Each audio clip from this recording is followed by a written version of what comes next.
And thank you for staying with us. We just had to go on a quick break, says my producer, Samson.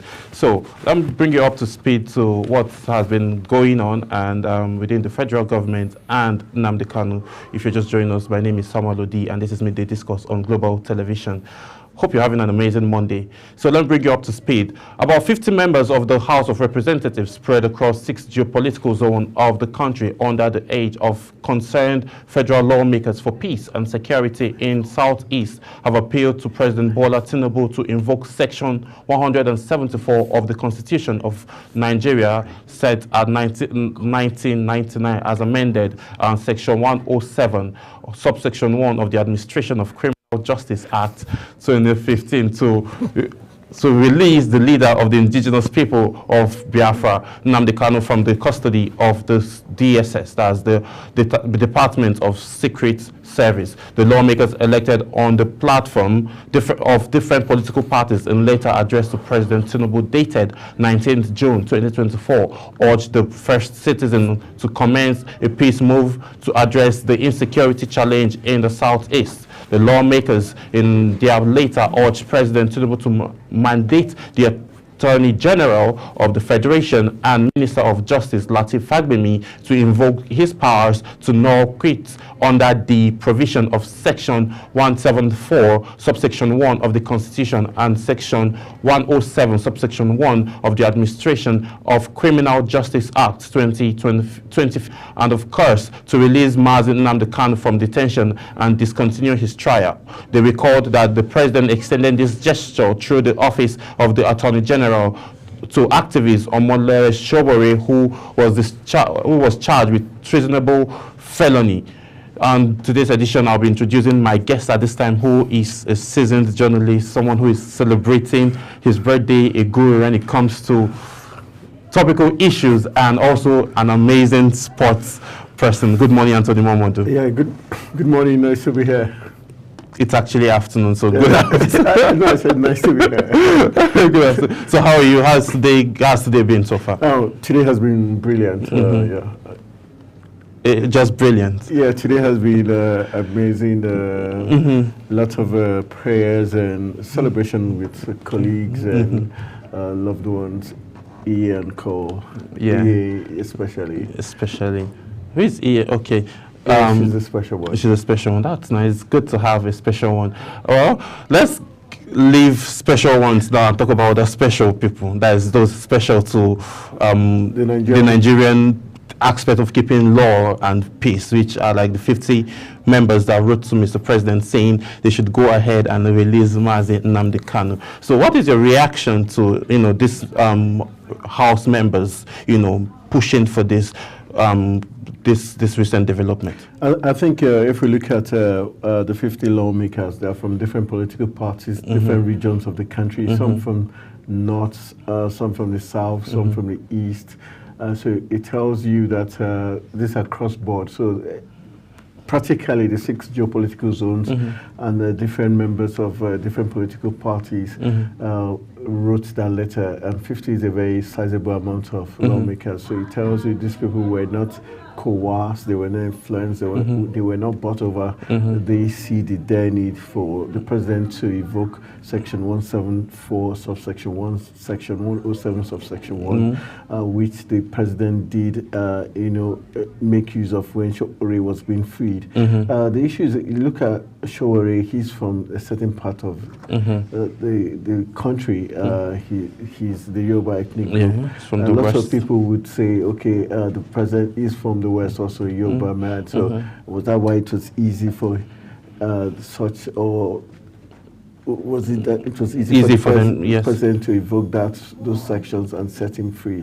Treasonable felony is as good as what Kanu is also facing in terms of treason. So I think it's only justice, it's only right if we want the peace of the Southeast people, if we want to stop the phenomenon of sit-at-home, then I think it's only right for the president to use this as enough yardstick, because when the 50 lawmakers signed this, they technically are representing 50 different communities and representation of the Nigerian people, because the fact that the lawmakers cut across the 6 geopolitical zones of the country shows that it means Nigerians have come in unison and say free Nnamdi Kanu, invoke section 174 subsection 1, section 107 subsection 1 of the Criminal Act Justice 2015 to free, because he has shown enough willingness to turn a new leaf.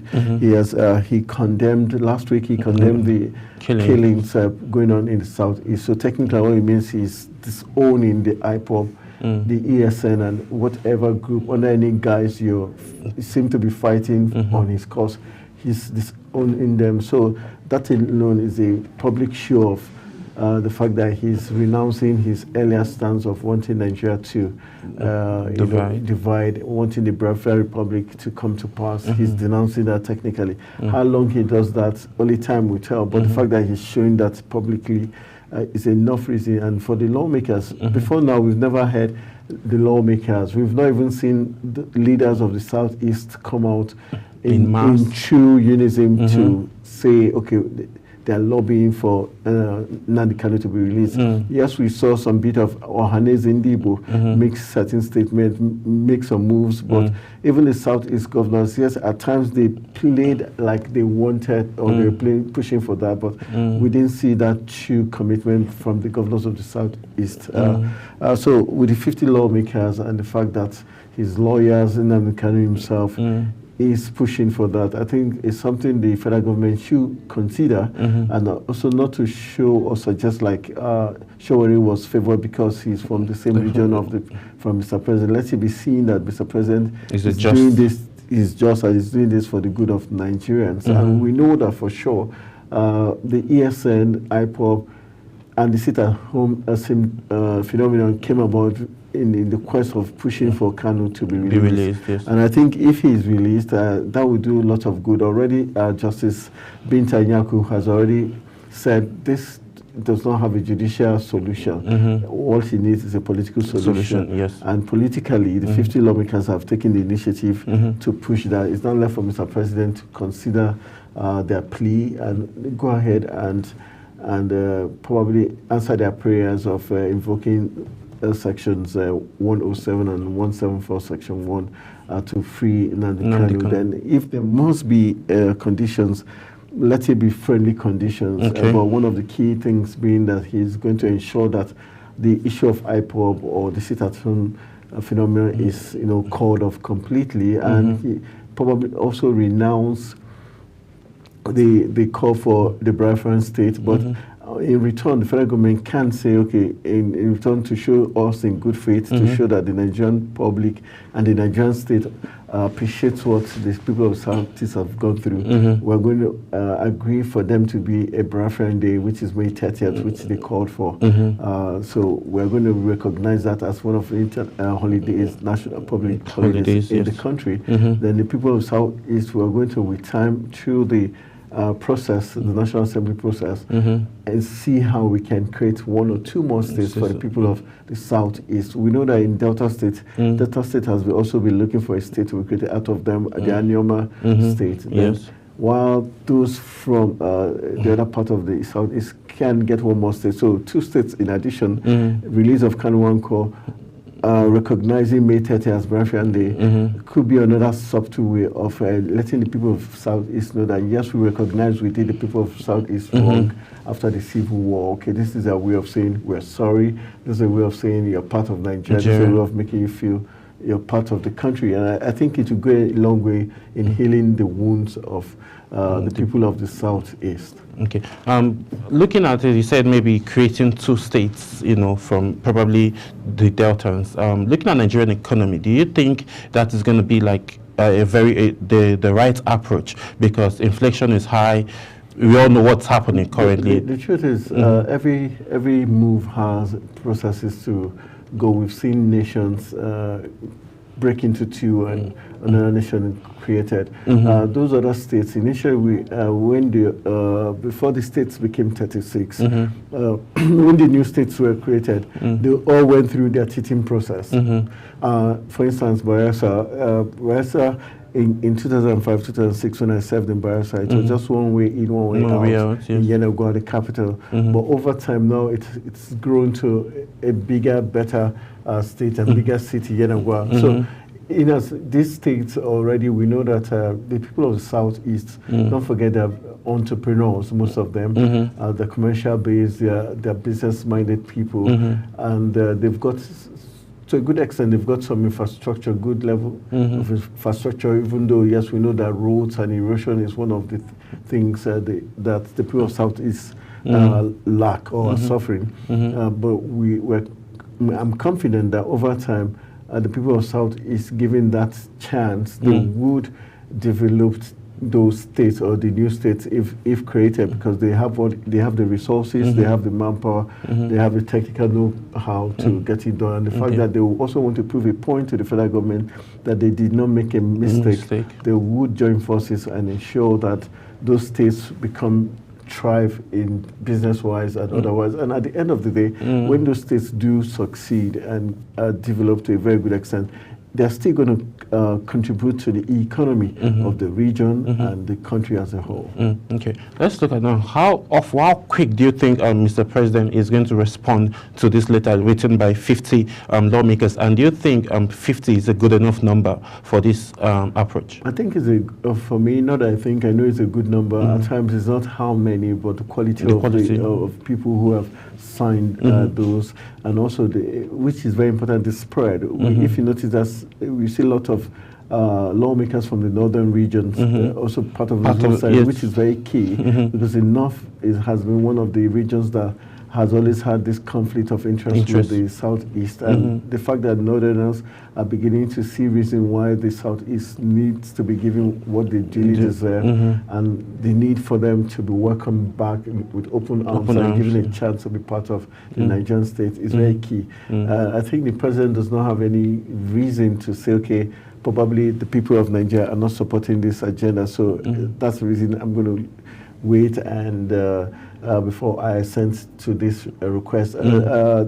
Thankfully, the Attorney General of the Federation, Lateef Fagbemi, is involved in the process, so that's a good one. And when other relevant key stakeholders, like the ex-president, also are carried along, I think this is where the state governors and some other stakeholders in the Southeast, like Ohaneze Ndigbo, the president worldwide, Emmanuel Iwanyanwu and co. This is when they're supposed to bring their A game into play. Visit the people like IBB, Abdul Salam and co. Because these are people they've done business with in the past, and so they can reach, and also still piling more pressure on these people to wade and intervene, so that the president will have more reasons to see that, okay, yes, all critical stakeholders are carried along, and this move he's going to make or assenting to these prayers is something positive. So we have to see more efforts from the state governors. Thankfully, the lawmakers have led the way in terms of bringing a political solution. So I think the state governors have to show goodwill for not just Kanu, but also the people of that region. Then the people of the region also, on their own part, can play a role by having peaceful demonstration to say, okay, we support this agenda, and we're calling for this. And for Nigerians as a whole, the other 6 political zones of the country, 5 political zones of the world, could as well also stage some peaceful protests in support of the people of the Southeast, and in support and in push for the request by the 50 lawmakers as a way of showing solidarity with their people, their brothers of the Southeast. Civil society organizations also can play a role at this stage, also showing their support for this agenda, because at the end of the day, when it goes through, it's going to be for the good of the Southeast and the country as a whole. For the time frame, I think the president would be waiting to see how much awareness this is gathering. People and Nigerians talking about it, and Nigerians in support of it. Then also security agencies. That's where Kanu, almost in Kanu, as if this is where Nnamdi Kanu and the people of the Southeast governors and credible security outfits that the DSS and co. also have to give a clean bill of health to Nnamdi Kanu to say, we see that he's of good character now. We are sure he's not going to default if given bail, if released. So kind of on his own part, we have to go an extra mile to prove to the security agencies that he has turned a new leaf. He is going to work with the present-day government for the growth of Nigeria and will not do anything that will put the country in disrepute or in chaos. Because when he does that, it makes it also easier for the security agencies to give me a clean bill of health. And so the president has many reasons to now want to say, okay, I think it's time for us to let him go, and so that we can move to the next phase.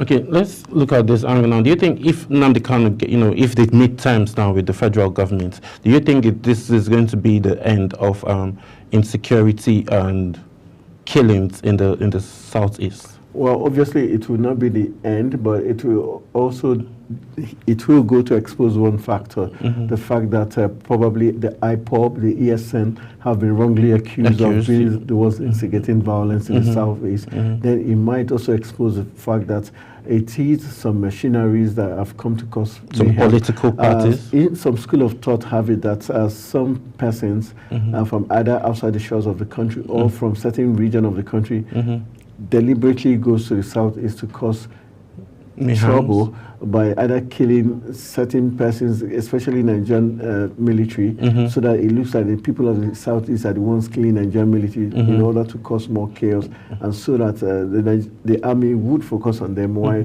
they continue perpetrating the wrong. So I think once this is off, I will continue seeing those killings. Now we can now tell, okay, it's not about the ESN, it's not about IPOB anymore. There's someone deliberately stoking the fire. Yes, so it will help to an extent reduce the crisis, because if the ESN and the IPOB members at a point would have to surrender their arms as a way to show support and great thankfulness for the release of Nnamdi Kanu, then we can begin to take stock of who are those really perpetrating the killings in the southeast once the IPOB members and the ESN hands over their weapons or whatever they have. And so that it also helps the government and the security forces to now know how to tailor their plans on how to investigations and how to wipe out the bandits, the terrorists that are in the southeast region.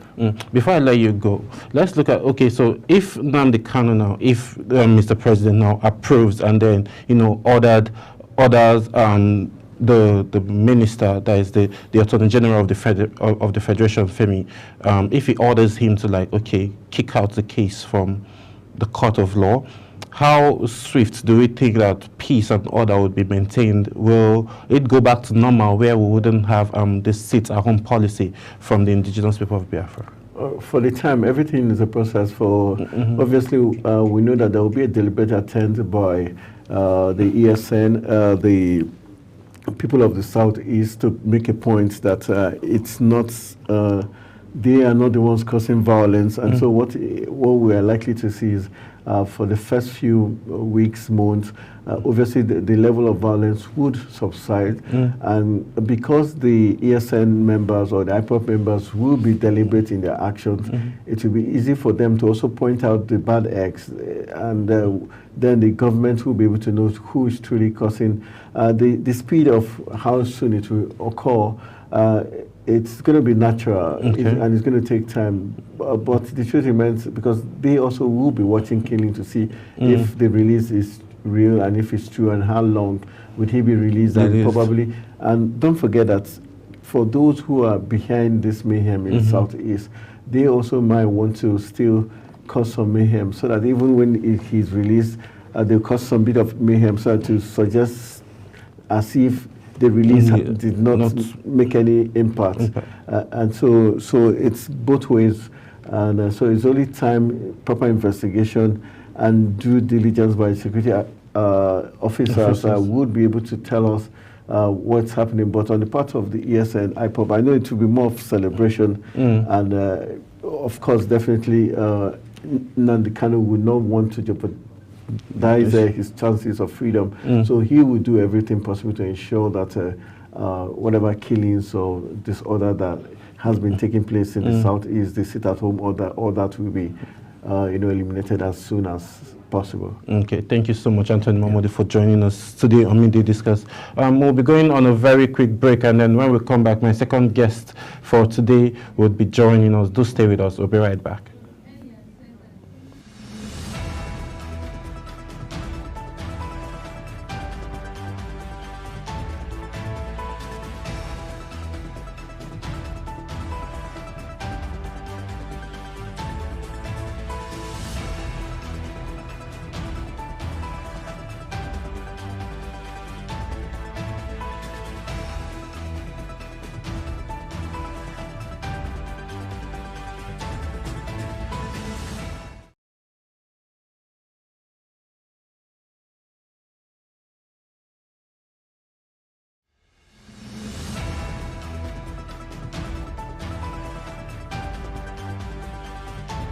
For an insightful idea that takes the center stage and the conversation that gets beyond the headlines, to explore the lasting impact of political decisions, Big Talk got you covered. From policy debates to geopolitical insights, from thought-provoking discussions to actionable insight. What is the real responsibility of government? Big Talk delves deep into the heart of the matter.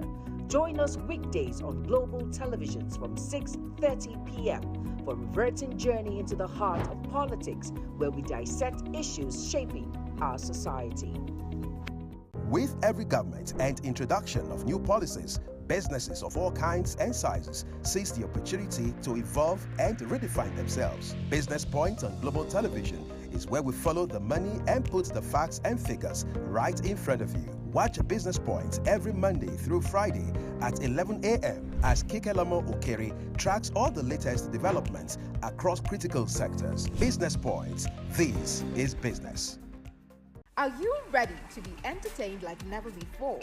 Get ready to dive into the latest and greatest entertainment news in lifestyle, music, movies, birthday celebration, and so much more, all on Entertainment Circle on global television. From the hottest red carpet event to exclusive interviews with your favorite stars, we've got you covered. Stay up to date with the latest trends and news from the entertainment world, all in one place. Tune in every Saturday by 1 p.m. with Chung Animal Joseph on global television. In an ever-busy world, the increasing challenge of keeping track of health matters can be extremely demanding. Follow the latest health tips and trends on Health Guide on Global Television on Tuesday at 3 p.m. Health Guide on Global Television. Put your health first.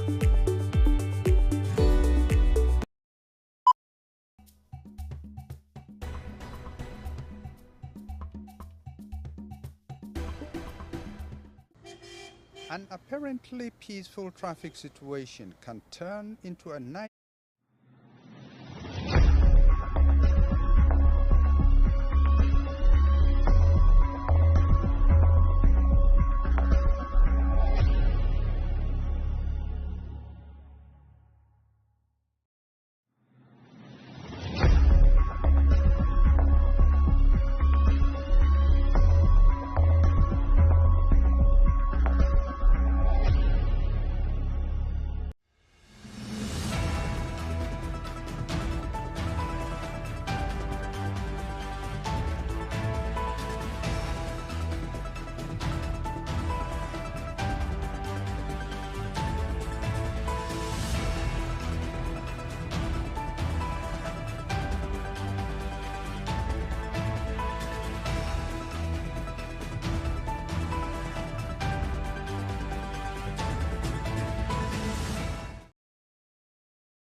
Many thanks for staying with us, and it's still Midday Discourse. My name still Samuel Odi. Thank you if you're just joining us. I have my second guest in the studio in person of Mr. Oyi Abumofregbe. Thank you so much for joining us on today's edition. As always, it's a delight, Odi, being here. Yeah. So what's your reaction to the 50 lawmakers, House of Reps members that wrote to Mr. President seeking for Nnamdi Kanu to be released, looking at the section subsection 174, subsection 1 of the 1999 Constitution? Right.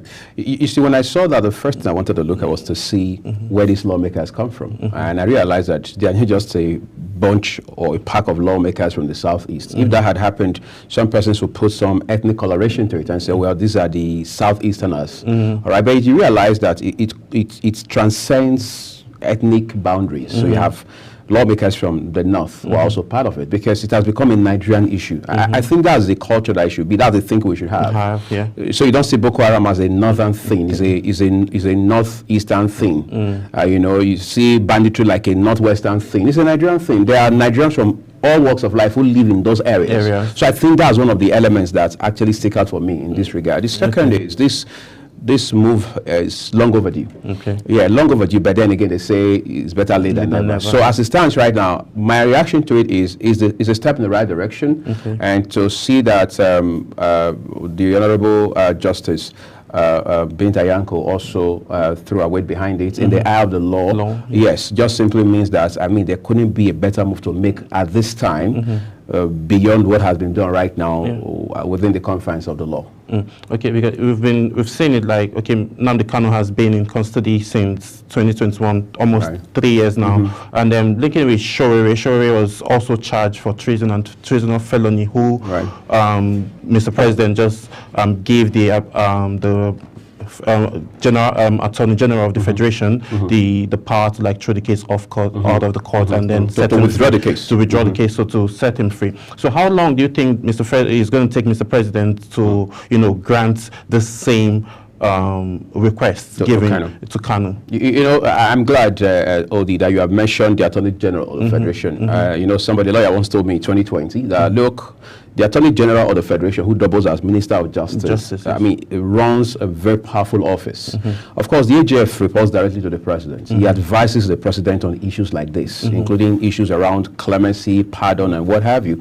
All right, so to that extent, it is also the Attorney General who is going to, for want of better words, take the President by hand in this regard. So he knows the legal implications. He knows the weights of the allegations that have been leveled against Nnamdi Kanu. Therefore, we can't put the finger on how long it will take. So for now, I think the consolation some of us find is that it is a matter of when, not if anymore. Yes. Okay. Now let's look at the Southeast region. Last week, Nnamdi Kanu came out to condemn the killings that happened, and he said not his first time, by the way. He has done that before. Yeah, he has done that before. So so what's the reaction if he did get you know, cleared, and then maybe the case gets thrown out of court? Do you think that is going to cause a level of calmness, and, you know, this sit-at-home policies for Mondays will be revoked?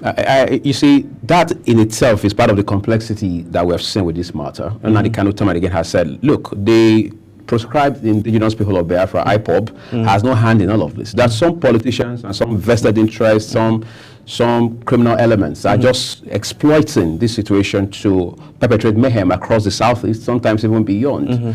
But we've also had the angle of one Simon Ikpa from somewhere in Finland, who has also been very pivotal in this conversation. As a matter of fact, at some points, the Nigerian Authority had even requested his I mean, that he be extradited, all right, to the country for prosecution, to stand trial for some of the allegations that have also been leveled against him.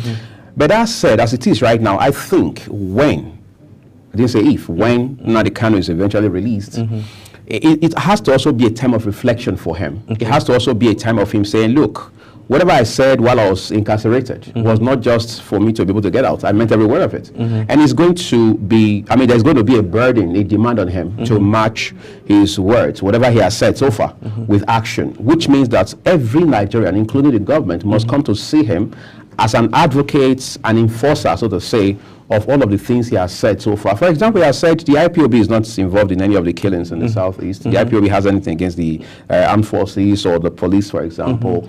He has to, by the time he is released, prove that point in ways that are remarkably practical. That's very important. And you see, we can also take away the fact that the leadership in the Southeast, whether it's political or traditional, must not leave Nnamdi Kanu alone at this point. They must throw their weight behind him in terms of saying that, look, let's be clear, Odi, the Southeast is Nigeria and Nigeria is the Southeast, whether I like it or not. there's not so much we can achieve today if we took away any part of this country, whether it's the north, the southeast, the southwest, the south, or whatever it is. So we must understand that this is a region of 5 pivotal states. So we must always say that what's one of the issues the Southeasterners have? They are saying that they've been marginalized. And as such, it's very important that the government should have that conversation as to what is the basis, on what premise are you saying you'll be marginalized? I'm very sure if we were to cycle back, that the Buhari government didn't do well, to put it mildly, with this IPOB in the Kano issue. For example, exactly 3 years ago, June of 2021, former President Muhammadu Buhari had referred to IPOB as a dot in a circle that has nowhere it's going to. You know, when you make statements like that, my mom will say you are adding gasoline to fire. All right, you may say, yes, Nnamdi Kanu and his IPOB got up on the wrong foot, and of course, events have even overtaken the fact that the IPOB has been proscribed. But you see, they say for every smoke there is fire. So I think the government before now should have even looked at exactly what the source of the smoke was. But again, like I said, fire service is at work now. Yes. So hopefully they get to put the fires out and put it out totally. Okay, looking at the angle of peace now, because at the bottom line now we want peace to reign in the country. So let's look at it from this angle now. Shoei was, you know, detained for a few, and then he gained freedom when the courts granted him plea to just go. He got discharged, and then when he was granted bail, basically. But in the case of Nnamdi Kanu, bail has been granted multiple times, and the DSS are refusing to, you know. Because the DSS would always go back to courts, amended charges. So do you think now, if this happens now, that this man will be able to walk out free and not like look over his shoulders? You see, what is most likely going to happen, because we're still talking legal issues now, OD, but what the stakeholders, I use that advisedly, are now looking at is a political solution. That must happen, if you ask any lawyer, by first of all the AGF withdrawing this case from courts. All right, that must happen. But again, there are conditions that will precede that action itself. So it's not just going to happen because the AGF woke up on the right side of bed or had a nice meal for breakfast. It's going to happen because there is a deliberate step to ensure that this issue is resolved. I'm not even sure the federal government is enjoying any of this. If for anything, it's a distraction. So why don't we deal with it, resolve it, and move on to the next thing, and fix the country? The president, the government of President Tinubu has got a lot of work to do, and you don't want any more distraction in the bag at this point. So I'm very sure that once the AGF says to the court, we're done and dusted, we're withdrawing this case, the court has no other choice than to follow suit. Once that happens, Nnamdi Kanu now has so much of work in front of him to do. But we believe that that's the way to go, because this cannot continue to drag. What negotiations powers do you think Mr. Nnamdi Kanu has? I wouldn't know how much of leverage, as they call it in negotiation, that he has right now. But you see, he must also have to leverage on the goodwill of those who see the sincerity of purpose in whatever cause he's been pursuing the whole time. You see, people can do the right thing, do a laudable thing with the wrong attitude, with the wrong strategy. Approach. All right, yes, they can do that. Like I was telling somebody one time, I said, imagine somebody insults your mom just because you want to show that you love your mom, you stab them in the neck. Right? There's no rule that says you can't show love to your mom, because you've got to love your mom, no doubt about it, but you don't have to go overboard. You don't have to take the laws into your hands. It's the same thing. So what are the issues in front of him? One of the things is, treasonable felony. You don't have to be a law student or a lawyer to know how weighty that sounds. All right, when you talk about treasonable felony, because they said you are operating a radio station in a country where you are not licensed to do so. Plus, you are inciting violence against the government. You want to overthrow a government. There's nowhere in the world you can tolerate that, no matter who is involved, even if it's the president's son. But you see, again, like we said, the man time and again has denounced all of these things. The man has talked about his own concerns for his people, not just for him, for his people. All right, that he needs his people to be integrated into the scheme of things. He feels his people have been neglected and sidelined and marginalized over time. He wants the federal character, as we know it, to also rub off on his people in terms of appointments, political participation, and what have you. So if that's the conversation you want to have, every right-thinking government would want to have it. But you see, again, let's be clear, whatever cause the Southeast is pursuing cannot be spearheaded by Nnamdi Kanu alone. But we must have that conversation with sincerity of purpose, and it must be such that we must put peace at the very center of it. Because if any iota or strand of violence is noticed, it will just metamorphose into what we never envisaged, and you have no idea how bad the situation can get within days, weeks, and months. Okay, let's look at this angle. If Okay, for the next coming election now, 2027 election, and then Nnamdi Kanu puts it on the table and said he wants, and maybe as a bargaining right or bargaining power, that he wants an Igbo man to come out as president. Do you think that this administration and the law is just going to agree to that? I don't have a background in negotiating, Odi, but I don't think he has that much leverage. Okay. In any case, I'm not even sure the government wants to talk 2027 with him. He doesn't have that leverage. We know, yes, from what we hear, from the little we know, that he had even been a politician at the time. As a matter of fact, it was the chairman of ABGA, the All Progressives, Grand Alliance, the UK chapter at that time. So he had also participated in politics. But even within the Eastern region, how powerful is he? How much of influence does he wield? Yeah, not just about young people on the streets who throw their weight behind you, who are enthusiastic and they are exuberant. But it's about the gladiators, political heavyweights in the Southeast. How many of them are loyal to you? How many of them do you have influence over? It's very important. So how much of that influence do you then have to bring to a national debate or conversation about 2027? All right. So I think, like they say, keep the main thing the main thing. The main thing in this context for Nnamdi Kanu, I believe strongly, should be about his freedom first. Yeah, let him leave this incarceration. Let him take a deep breath. Let him have a clean shower. All right. Let him watch his favorite soccer team, maybe for 2 matches or something, and then hopefully they win. Exactly. So they win. That's the plus and the bad. And then he can now settle down, reflect on his time. These last 3 or so years, and then that will now give him the basis to say, where do we go from here? And then he can start having conversations. I don't think politics and who becomes the next president should even be one of his first 100 priorities right now. Okay, let's look at Nigeria as a whole. Do you think, if breaking out now, Nnamdi Kanu now getting his wish of Biafra, being free, do you think that it is suitable for Nigerian economy at large? You see, that Biafra thing is a bit more complicated than people realize. First of all, there's, if we want to be, most times when we have these conversations, we want to be politically correct, which is not bad in itself. But you see, on the final analysis, it is what it is, right?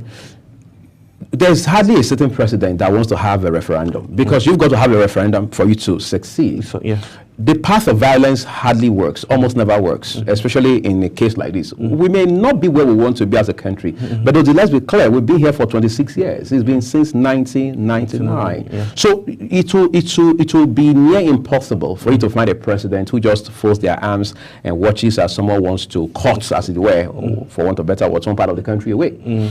Even if that's to happen, there's a constitutional procedure for it. In the final analysis, you've got to have a referendum that will determine whether you want to leave or not. Look at Brexit, for example. That's a case point. It's a classical instance. Yes. So you have James Cameron as the Prime Minister. And then some people are saying we want to leave the EU. Others are saying no, we want to stay. And Cameron says, I want us to stay, if you ask me. I will do anything to have us stay. However, let's have a vote. Let's have a referendum of those who want us to go and those who want us to stay.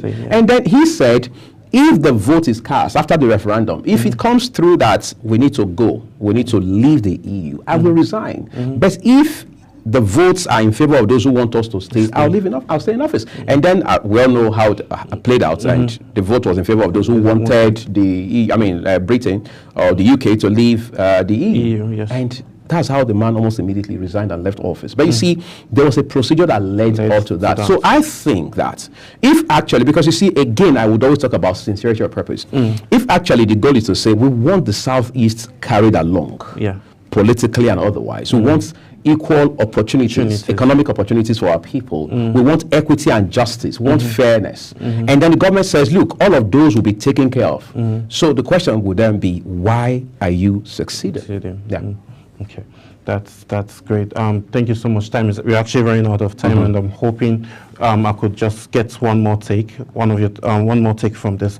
Okay, you've made mention of the economic benefits and why it shouldn't going to be so key. There are processes that need to be taken. So what does this hold now for the people of the Southeast in terms of whether he gets released or he doesn't get released? It holds a lot for them because you talked about Shawore a while ago. Shawore is equally vocal. Shawore he's not just pursuing a Southwest cause or a Yoruba movement.